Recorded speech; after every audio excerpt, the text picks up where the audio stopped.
So we need to look at a different model. The other thing is retail marijuana is a decision at the council level. So those of you who are like, oh my gosh, the citizens will never approve that tax, it's already allowed.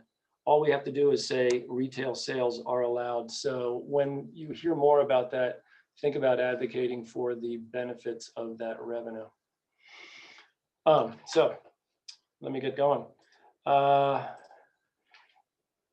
So the timeline that I'm going to go through is how Golden got developed, and I will be sprinkling in throughout that our racist roots. So first of all, Golden's a pretty old town. We were the territorial capital. We were the centennial state, which means we were made a state in 1876. And so already Golden was platted. There were roads laid out. There was utilities laid out. And all of this happened early, like the 1880s, 1900s. And there may or may not have been racist roots to that, but it'd be hard to dig into other than the fact that we took over land owned by the Utes and the Cheyenne and the Sioux. So, you know, we have that piece of it. Also to know is that the 14th Amendment, which came after the Civil War, was a states' rights thing that basically the states could not take away the rights of Black citizens. And that's important because later you might wonder, how could people get away with being racist? And the reason is the 14th Amendment wasn't about people being racist, it was about states being racist. And that shows up later in the law. We move into the 20s and KKK's ascendant. And I apologize if you're offended by the term Negro. I went back and looked at the census records, and that is what they called people of African descent, Blacks, as we will call them now. So the next chart that I show you shows you what happened in the 20s. So the KKK is ascendant, and what did that do to the population in Jeffco? It doesn't, the census, by the way, doesn't have the granularity down to Golden because Golden is too small to create details. On the right side, you see that Jeffco's population went from below 10,000 to over 30,000 in the 30 years between 1910 and 1940. Whereas the, as described, Negro population dropped from, I think the number is 133 to about 54 in the entire county. So those of you who were on the call way back when Azura Antoinette was here and she was asked, you know, how do we get more people of color to move to Golden? She said, you know, make them welcome.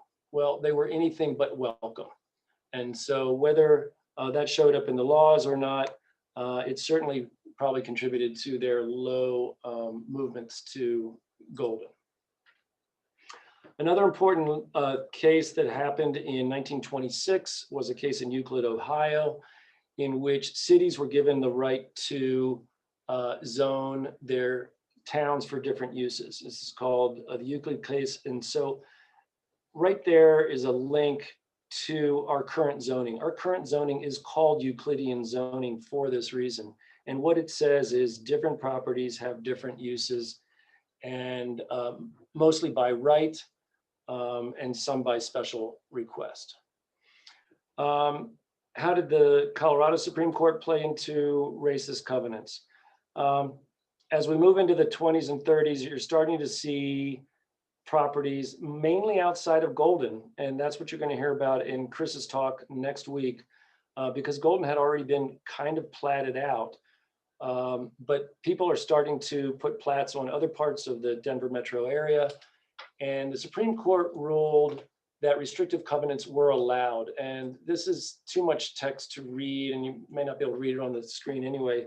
But essentially, the Ziegler family bought a property and thought it was racially restricted, and they wanted that. They did not want to live next to Blacks. But their realtor misrepresented and said that the adjacent property was restricted and that Blacks were not allowed to live there.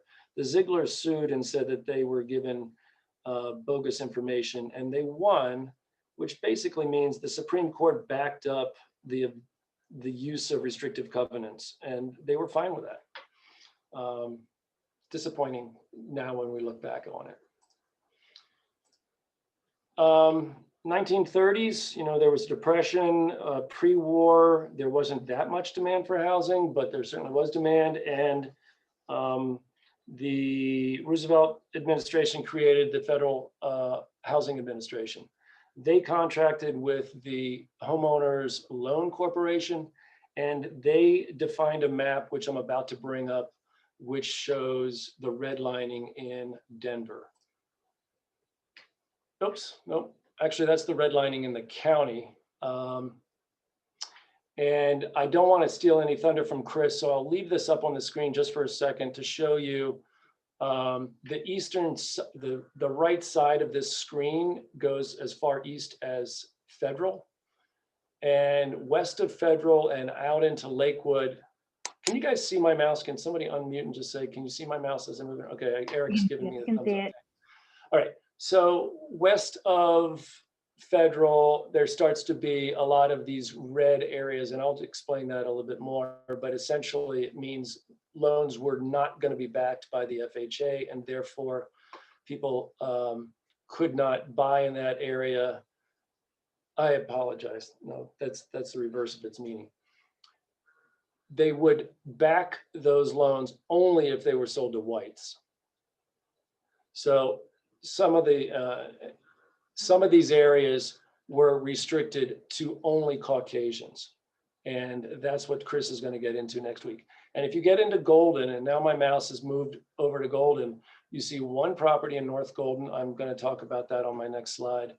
That was restricted to just Caucasians. You see one property out here in Pleasant View. I'm not going to talk about that anymore, other than to say that's as close as kind of official redlining occurred, but that is not the restrictions that showed up in our zoning.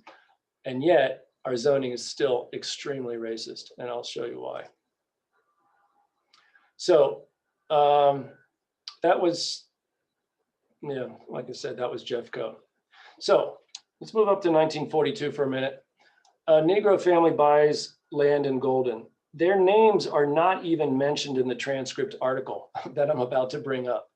That's how sort of racist things were at the time. And so here's a quick screenshot. I've got to minimize something here. And let me read through this real quick. A large number of citizens appeared before the city council Wednesday evening and stated that a group of colored people had taken possession of the land recently purchased by them east of the Clark's Garden addition. This is around Boyd Street, Clark Street, if you know that area, Plateau Parkway, within the city limits of Golden, and were apparently staking out some proposed building sites. These citizens protested to the city council the starting of a colored settlement in Golden. It was pointed out in the meeting that the sale of the land property had been approved by the county court on September 24th, and the purchase price for the 30-acre tract was $1,500. Wow. Well, the rest of the article goes on to say that there was a petition made. Let's see, that's 1942. So I'll stop here for a second. The article goes on to say that the citizens were approved to form a committee. One of the members of that committee was Casper Bussert, and they were to negotiate with the FHA and to declare this area a whites only area and ineligible for loans. And somehow they ran the owner of this property out of town. He may have sold it. It's just not clear from the records that I was able to find. But interesting thing about this Casper Bussert guy, because 2 years later, he comes to acquire the land. He creates an addition called the Sunshine Park Edition, and that is up on Plateau Parkway and such. And this wording was in the plat. Ownership in this subdivision shall be restricted to the members of the Caucasian race. So there you have sort of the one case that, you could say was racially restrictive. But let's think through what it takes to have property and build property. Actually, I could ask this as a question, but instead I'll just tell you the answer. And it takes money. So we'll come back to that very shortly. In 1948, The NAACP had been working through the 40s and at an expense of about $100,000 and following cases as they did and putting together arguments, they were able to get the Supreme Court to rule that racially restrictive covenants were not enforceable. So let me return to the 14th Amendment and make clear why that was. Let's say that this Ziegler-Chandler case came to court, and that was the case where the Zieglers had wanted their property to be restricted, and Chandler, declared otherwise.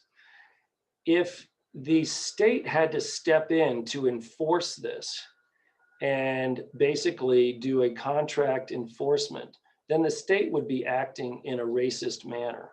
And the Supreme Court agreed with that argument that it took the NAACP a long time to argue, that said racially restrictive covenants are not legal because the state had a responsibility to enforce them and therefore violated the 14th Amendment. So there we are. If you look at the land records, and I looked at many, after 1948, there's still kind of a year and a half of slow creation of these racially restrictive covenants. But just like Juneteenth celebrates when the Texas slaves found out about their freedom, likewise, in about February of 1950, there's like this sharp cliff where no more restrictive covenants are created with regard to race. And instead, they add restrictive covenants. And what's a restrictive covenant? Well, it might say something like there'll be architectural control. No building shall be erected, placed, or altered unless agreed to by an architectural control committee. And so this is what did happen in Golden. Every development that came in after that time used a template that said there will be architectural control. There were also nuisance ordinances which declared you couldn't have chickens, but also they could use it to just be arbitrary and say you could not have children in your development. And the nuisance ordinance was another way to keep people out. And you might say, well, what's the big deal? These are reasonable restrictions. Well, another one that came into place, though, was the dwelling size. No dwelling shall be permitted on any site less than 1,400 square feet. I forget where I took this one from. It might have been Beverly Heights.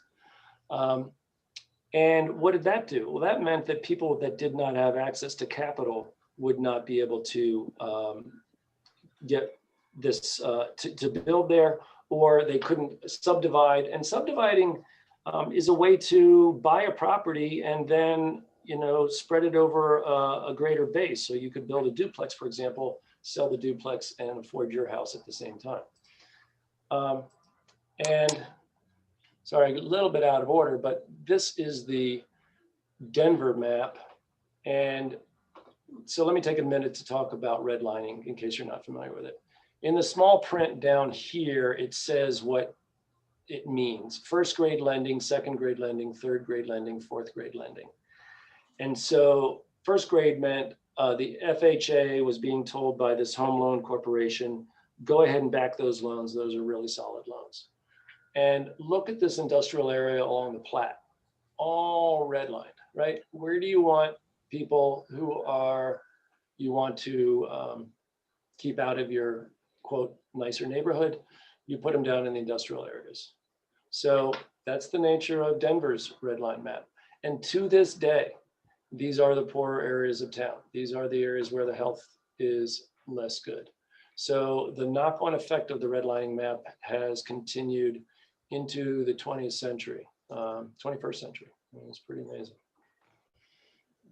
I'll just leave that up there for a second. And by the way, the west edge of this now is sort of Sheridan. And I don't know what happened in the gap in between. Yeah. So back to covenants. In Golden, many developments, Golden Heights, Golden Hills, Beverly Heights, Heritage Dells.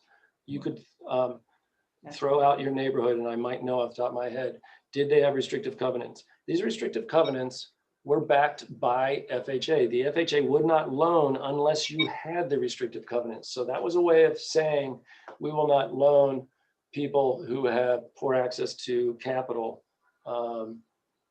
and exclude them. So moving on, in the 1960s, you think everything got cleaned up with the Fair Housing Act. But as I just said, there's still been knock-on effects of those restrictions to this day. In 1963 or so, the first black was hired by Coors. So Golden itself was not exactly a progressive town. In the 70s, Golden's a blue collar town. Most of the building is with restrictive covenants, and there's architectural control. Before I get into this last bullet and explain it, let me say one more thing about the restrictive covenants. We still have minimum lot sizes in the Golden Code. We still have, in many communities, we have the potential for architectural control committees. If a community wanted to put one back together, they could legally do so. We also have communities that are being built that have minimum square footage. So all the things that those restrictive covenants created to keep people out are built into the code. So where did they come from? They have racial roots. That's my takeaway. This last one is just to point out, if you had 100 people who were all white, 68% of them would be homeowners in Colorado. If you had 100 people that were Asian, 61% of those Asians would own homes. And you get down to, if you had 100 African Americans, only 37% of them would be able to own a home. So what's the through line? Besides the redlining that affected housing, it also affected stores and healthcare. There were companies that were building grocery stores that used redlining maps to determine where to put and where not to put stores. The same was true of hospital care. Attempts by blacks to move out of redlined areas were thwarted by restrictive covenants, and lack of financing prevented blacks from being able to acquire wealth. And on that note, it's sad, but even today, there are stories of people getting appraisals done for their houses for sale, and they have to de-black their house, as it were, put up pictures of white people and do other various things to boost the value of their appraisal, because to this day, people will see $100,000 less on an appraisal if their house looks quote unquote black. I don't know about the cases, by the way, in Golden of that. I just speak to things I've read in the San Diego area, I believe. So there you go. Currently, our current zoning is built on a legacy of restrictive covenants, and it's still inherently racist because of access to capital. Oh, geez. I guess I did have one more slide. That I want to show is that what could you do to advocate for this? One is, inform your neighbors in as gently a way as possible that they may have had benefits they didn't realize. The city is going through a zoning code rewrite, but they are explicitly ignoring R1, which this mostly covers. So we need to continue to push on them to address R1 zoning. R1 zoning creates islands of homogeneity in the buildings themselves and a lack of interest. And the other thing, maybe I will go back to my prior slide, is the parts of town that people love were created, get this, before there was zoning. Let me go back here.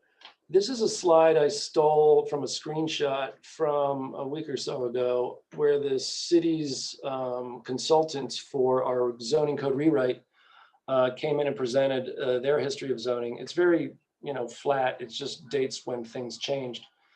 You see this minimum lot size that we're used to now, 7,000 square feet in 1973. But the interesting thing is the houses and things that people like, 1890s to 1930s, and even in the 40s, most of the city was built out and particularly the historic district, this lighter pink area where my mouse is sort of floating around, before there was zoning.